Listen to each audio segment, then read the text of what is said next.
नमस्कार। आज मेरे सामने है राजा महेंद्र प्रताप सिंह यूनिवर्सिटी का थर्ड सेमेस्टर का क्वेश्चन पेपर।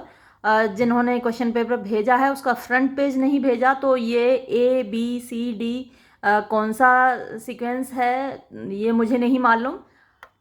तो अब आपके पास जो भी सीरीज़ की बुकलेट हो, क्वेश्चंस तो सेम ही होंगे। पहला क्वेश्चन हम देखते हैं। In murder in the cathedral in the interlude, तो मर्डर इन द कैथेड्रल में इंटरल्यूड में क्या होता है? तो जो चार ऑप्शंस हैं उनमें से सही ऑप्शन सी है, the archbishop preaches sermon. Archbishop एक भाषण देता है। फिर क्वेश्चन नंबर सेकंड देखिए, the mistakes of a night, एक रात की गलतियां, is the subtitle of the play, किस नाटक का उपशीर्षक है? तो यहाँ ए ऑप्शन सही है, शी स्टूप्स टू कंकर का ये सब टाइटल है। फिर क्वेश्चन नंबर थर्ड देखिए, she stoops to conquer, in she stoops to conquer Mrs Hardcastle wants her son to get married to. तो शी स्टूप्स टू कंकर में मिसेस हार्ड कैसल चाहती हैं कि उनका बेटा किससे शादी करे, तो कॉन्स्टेंस नेवल से वो अपने बेटे की शादी करवाना चाहती हैं। क्वेश्चन नंबर 4 देखिए, Oliver गोल्डस्मिथ्स she stoops to conquer is a, तो ये शी स्टूप्स टू कंकर एक कॉमेडी है, तो हम यहाँ सी को मार्क करेंगे। फिर क्वेश्चन नंबर 5 देखिए, the theme of GB shows play was mainly, तो GB शॉ के प्लेज की नाटकों की जो थीम होती थी, विषय वस्तु होती थी, वो क्या होती थी? यहाँ जो डी ऑप्शन है वो सही है, problems in the contemporary society, यानी समकालीन समाज की समस्याएं उनका विषय होती थी उनके नाटकों का। और क्वेश्चन नंबर 6 देखिए, in arms and the man perfect unity is seen in, तो आर्म्स एंड द मैन में जो परफेक्ट यूनिटी है वो प्लेस की है, यानी जो पेटकॉफ फैमिली का घर है वहीं पर सारी घटनाएं होती हैं। टाइम की यूनिटी आप नहीं कह सकते क्योंकि एक्ट्स के बीच में काफ़ी टाइम का गैप है, जबकि अगर टाइम की यूनिटी जैसे कि अरिस्टोटल ने बताया है 24 आवर्स यानी सिंगल रिवॉल्यूशन ऑफ द सन के बीच में पूरा नाटक होना चाहिए, वो नहीं है। एक्शन का मतलब है एक ही एपिसोड होना चाहिए, मतलब एक ही कहानी होनी चाहिए, वो भी यहाँ पर नहीं है। यहाँ पर एक लूका वाला एपिसोड अलग है और एक रैना वाला एपिसोड अलग है।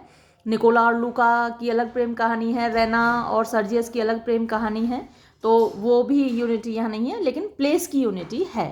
तो हम केवल बी को मार्क करेंगे, ऑल ऑफ दीज को मार्क नहीं करेंगे। क्वेश्चन नंबर 7 देखिए, the use of incorrect word of similar sound in place of correct word but different in meaning is called, यानी एक जैसी साउंड वाला, एक जैसी ध्वनि वाला दूसरा वर्ड यूज कर देना सही वर्ड की बजाय, तो ये मैलाप्रोपिज्म कहलाता है। शेरिडन के एक नाटक है द राइवल्स और उसमें एक कैरेक्टर है मिसेस मैलाप्रोप, तो वो अक्सर ऐसा करती हैं, जैसे कंट्रीब्यूशन की जगह कंस्टिट्यूशन उन्होंने यूज़ कर दिया, तो वो मैलाप्रोपिज्म कहलाता है। फिर देखिए, the use of many words to express a single idea, एक विचार को व्यक्त करने के लिए बहुत सारे शब्दों का प्रयोग किया जाना सर्कमलोक्यूशन होता है, तो सी सही जवाब है। फिर क्वेश्चन नंबर 9 देखिए, the third tempter says to the archbishop that England was a land of, तो ये मर्डर इन द कैथेड्रल से है क्वेश्चन। यहाँ थर्ड टेम्पटर आर्क बिशप से कहता है कि जो इंग्लैंड है वो नॉर्मन्स की भूमि है, तो लैंड ऑफ नॉर्मन्स, यानी कि सी सही जवाब है यहाँ पर। फिर क्वेश्चन नंबर 10 हम देखते हैं, व्हाट डज हुब्रिस मीन, तो हुब्रिस का मतलब होता है एक्सेसिव कॉन्फिडेंस, जब आपके अंदर ज़रूरत से ज़्यादा आत्मविश्वास होता है, घमंड होता है कि मैं ही सब कुछ हूँ, मैं ही सब कुछ कर सकता हूँ, तो वो ह्यूब्रिस होता है और ये बी सही जवाब है। फिर क्वेश्चन नंबर 11 देखिए, the mystery plays deals with, तो मिस्ट्री प्लेज में बिब्लिकल थीम्स होती हैं, सी सही जवाब है। फिर क्वेश्चन नंबर 12 देखिए, which drama was regarded as a form of poetry, तो ग्रीक ड्रामा है, वहाँ पोइट्री की ही एक फॉर्म माना जाता था ड्रामा को। फिर क्वेश्चन नंबर 13 देखिए, द प्रॉब्लम प्ले रिप्रेजेंट्स और एक्सपाउंड्स अ प्रॉब्लम ऑफ, तो जो प्रॉब्लम प्ले है उसमें किस प्रकार की प्रॉब्लम्स होती हैं? Social, political, domestic, racial, moral, educational, all of these, ये सारी प्रॉब्लम्स ही उनमें होती हैं, तो डी सही जवाब है। क्वेश्चन नंबर 14 देखिए, सर्कमलोक्यूशन लिटरली मीन्स, यानी सर्कमलोक्यूशन का शाब्दिक अर्थ क्या है? टॉकिंग अराउंड, यानी घुमा फिरा कर बात करना। फिर क्वेश्चन नंबर 15 देखिए, pick the option that is not a euphemism. तो यूफेमिज्म होता है किसी चुभने वाली बात को मीठे शब्दों में कह देना, अच्छे शब्दों में कह देना, जिससे वो ज़्यादा बुरी ना लगे। तो मरने के लिए ये शब्द प्रयोग किए जाते हैं कि पास जब साहब वो गुजर गए, पुट टू स्लीप साहब सुला दिए गए, डियरली डिपार्टेड भाई मोहब्बत के साथ वो विदा हो गए। लेकिन किल्ड मार डाले गए तो ये चुभने वाला शब्द है, तो ये किल्ड सही जवाब है।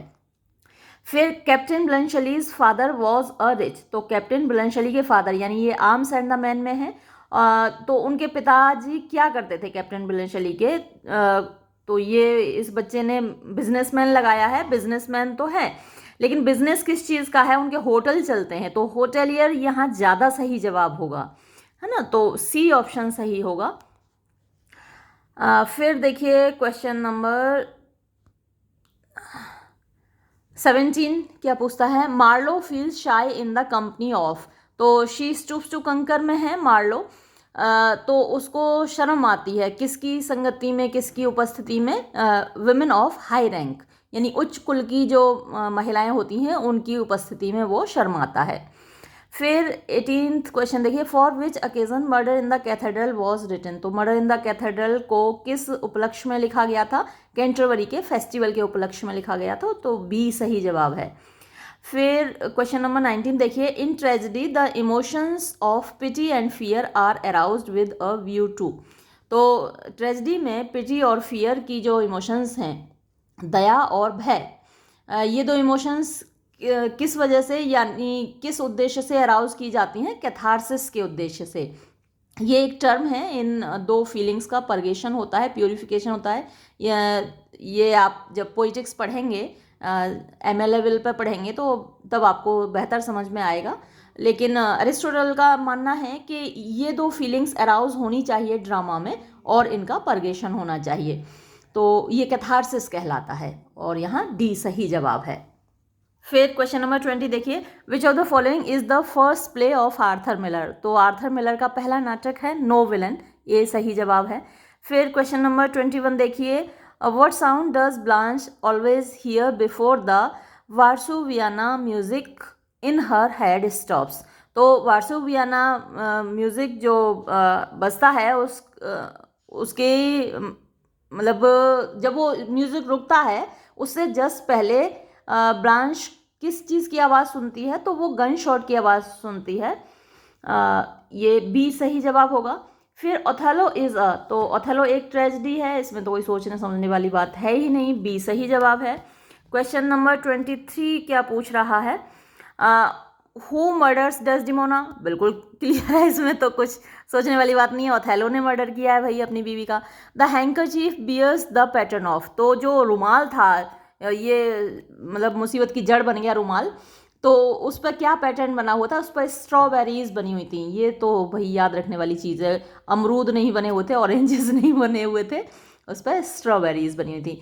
फिर नेक्स्ट क्वेश्चन देखिए, which phrase is used ironically for Iago.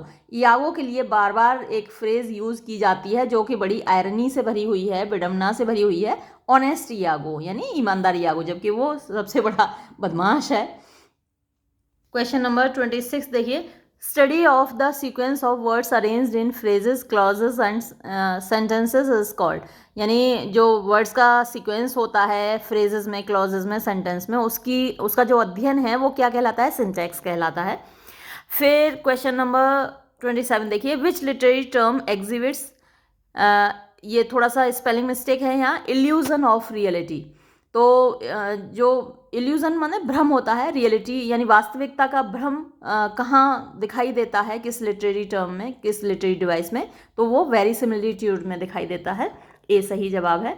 फिर क्वेश्चन नंबर 28 देखिए, which among the following is called telescope word. तो पोर्टमैंटो को टेलीस्कोप वर्ड भी कहते हैं। फिर देखिए question number 29, figure of speech in which words and expressions are hyped to mean more than their usual meaning is called.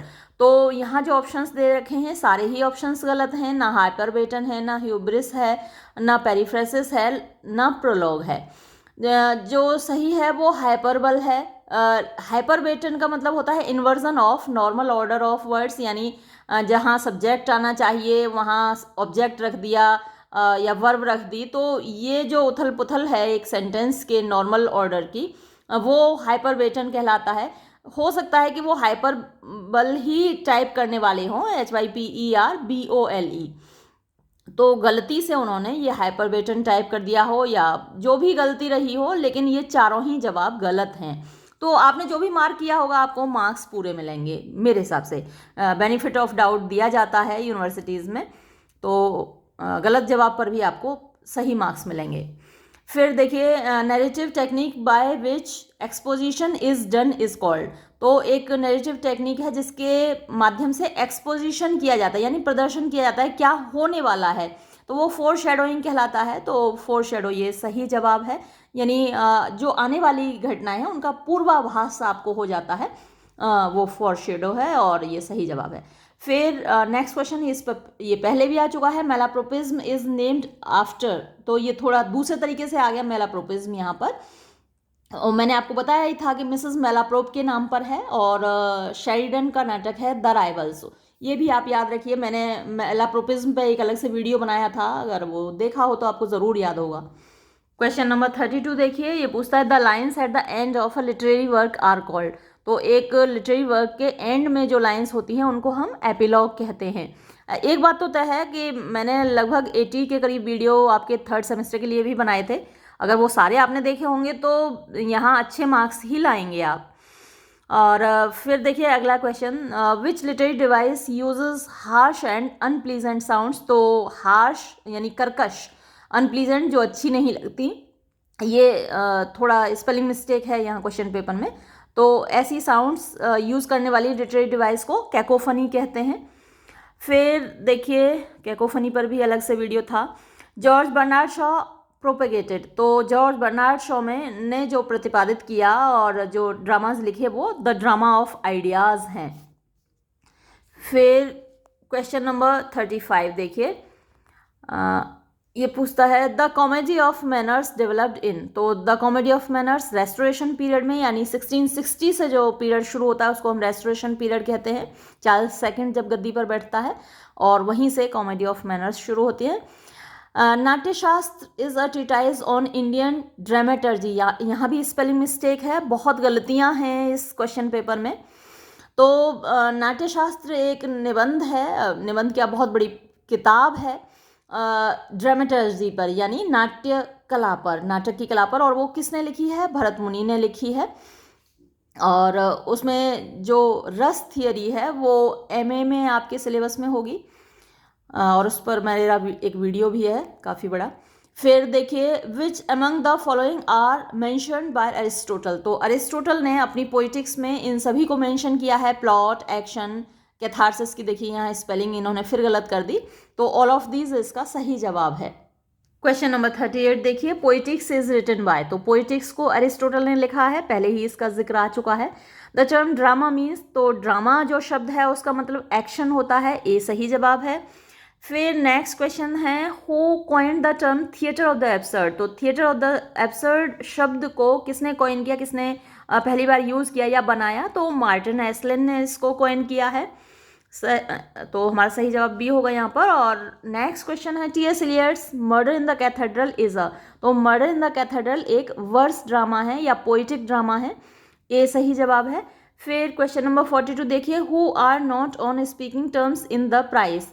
तो the price में कौन बोलचाल नहीं है, यानी काफ़ी समय से इन लोगों ने आपस में बात नहीं की है। दोनों भाई हैं, विक्टर फ्रांस और वाल्टर फ्रांस। यहाँ फिर से इन्होंने गलत दे रखा है।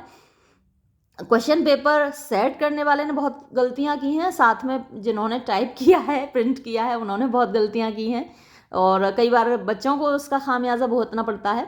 अब यहाँ पर विक्टर और वॉल्टर दोनों भाई हैं, और इन्होंने वॉल्टर का तो नाम ही नहीं दिया यहाँ पर। तो यहाँ ये ए सही जवाब होगा, लेकिन वॉल्टर आने के बाद। फिर देखिए question number 43, after how many years does Victor return to sell his parents estate. इस क्वेश्चन का जवाब मैंने 16 ईयर्स पढ़ा था और वही बताया भी था, लेकिन 16 तो यहाँ पर ऑप्शन ही नहीं है। एक दो जगह यहाँ पर 30 ईयर्स भी दे रखा है, तो अब 30 क्योंकि ऑप्शन दिया हुआ है, ऑप्शंस में है, तो हम यहाँ 30 को मार्क करेंगे। क्वेश्चन नंबर 44 देखिए, how many acts are there in Arthur Miller's the prize, तो 2 एक्ट हैं। फिर देखिए, who stoops down to conquer in the play, तो शी स्टूप्स टू कंकर में केट है जो कि अपने प्यार को पाने के लिए झुकती है। कंकर माने जीतना होता है, तो अपने प्यार को जीतने के लिए वो स्टूप माने झुकना होता है, झुकती है। फिर देखिए, ब्लांश इज रेप्ड बाय हर, तो ब्लांच के साथ ज़्यादती की जाती है उसके जीजा के द्वारा, ब्रदर इन लॉ, तो सी सही जवाब है। फिर क्वेश्चन नंबर 47 देखिए, who pretends to be a barmaid in the play she stoops to conquer, तो शी स्टूप्स टू कंकर में जो हीरोइन है केट, वो बारमेड बनने का नाटक करती है। फिर देखिए question number 48, the play she stoops to conquer is divided into, तो ये 5 एक्ट प्ले है, ए सही जवाब है। फिर क्वेश्चन नंबर 49 देखिए, what was the initial title of the play she stoops to conquer, तो ये क्वेश्चन पहले भी आ चुका है, मिस्टेक्स ऑफ अ नाइट, एक रात की गलतियाँ, इसका टाइटल था शी स्टूप्स टू कंकर का। नेक्स्ट क्वेश्चन देखिए, क्वेश्चन नंबर 50, ये पूछता है शी स्टूप्स टू कंकर वॉज फर्स्ट परफॉर्म्ड इन, तो शी स्टूप्स टू कंकर पहली बार 1773 में परफॉर्म हुआ, सी सही जवाब है। Which of these plays is not written by GB. Shaw, तो इनमें से जॉर्ज बर्नार्ड शॉ का नाटक कौन सा नहीं है, अ स्ट्रीट कार नेम डिज़ायर है ना, टेनेसी विलियम्स का है, तो बाकी जॉर्ज बर्नार्ड शॉ के हैं। फिर देखिए, in which volume was arms and the man published, arms and the man जो पब्लिश हुआ था, बेटा आपने गलत लगा दिया है, ये प्लीजेंट वॉल्यूम में पब्लिश हुआ था, तो डी सही जवाब है। और आपने ये फेस भी बनाया हुआ है कि आपको पता चल गया कि आपने गलत जवाब दिया है। तो चलिए आगे बढ़ते हैं। Question number 53, the title arms and the man is derived from, arms and the man जो टाइटल लिया गया है वर्जिल के एनीड से लिया गया है, तो सी सही जवाब है। और क्वेश्चन नंबर 54 देखिए, what is the name of the chocolate cream soldier, तो ये आर्म्स एंड द मैन में है, चॉकलेट क्रीम सोल्जर जो हमारा हीरो है, और उसका नाम ब्लेंशली है। और यहाँ पे थोड़ी स्पेलिंग मिस्टेक भी मुझे लग रही है, एन को एम कर दिया है। फिर Desdemona was fond of listening to Othello's, तो डेस्डीमोना को बड़ा शौक था ओथेलो की क्या चीज़ सुनने का, adventures, Wars, journey, all of these, तो ये अपनी सारी कहानियाँ सुनाता था कि मैं यहाँ गया, ये लड़ाई लड़ी, मैंने यहाँ यात्रा की, वो यात्रा की, बेचारी मासूम सी लड़की और फंस गई उसकी बातों में। तो ऑल ऑफ दीज सही जवाब है। फिर क्वेश्चन नंबर 56 देखिए, a non performative drama is called, तो जो परफॉर्मेंस के लिए नहीं होता मेनली ड्रामा, वो क्लोजेड ड्रामा कहलाता है। फिर the Pioneer of the drama of ideas, तो ये पहले भी बात आ चुकी है, ड्रामा ऑफ आइडियाज़ के जो पायनियर हैं, जो प्रणेता हैं, वो जॉर्ज बर्नार्ड शॉ हैं। फिर expressionist drama was a revolt against, तो एक्सप्रेशनिस्ट ड्रामा एक विद्रोह था, किसके खिलाफ, नेचुरलिज्म के खिलाफ, और ख़ासकर सुपरफिशियल नेचुरलिज्म जो सतही प्रकृतिवाद था, उसके खिलाफ ये विद्रोह था। फिर next question 59, the slip of tongue or a speech error is called, तो गलती से कुछ और बोल जाते हैं, you have hissed the mystery class, है ना, you have missed the history class की जगह अगर आप बोलते हैं you have hissed the mystery class, तो ये स्पूनरिज्म है और ये स्लिप ऑफ टंग है, तो बी सही जवाब है।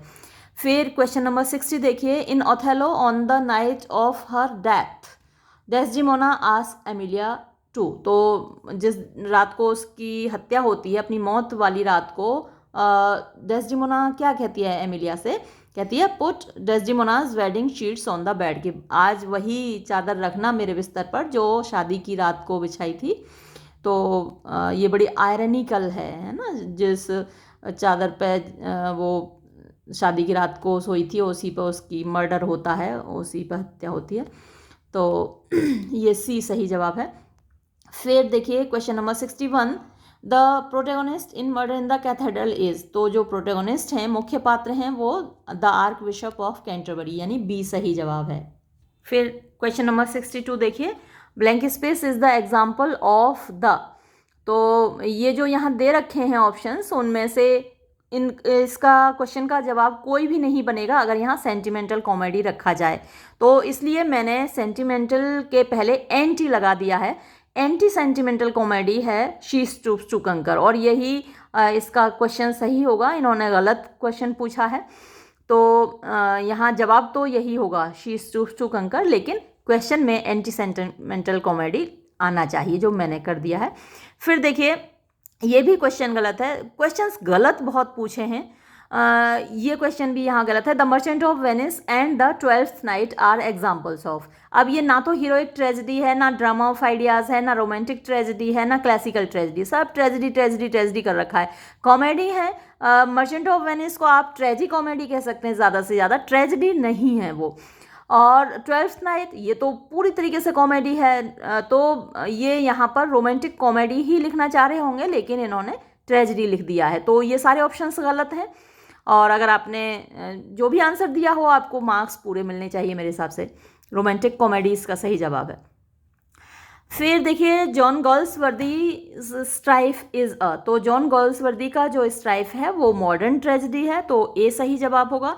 फिर हेमर्जिया इज, तो हेमर्जिया क्या होता है? ट्रेजिक फ्लॉ होता है। किसी भी कैरेक्टर जो हीरो है उसके कैरेक्टर में एक कमी होती है, जिसकी वजह से उसके साथ ट्रेजेडी होती है।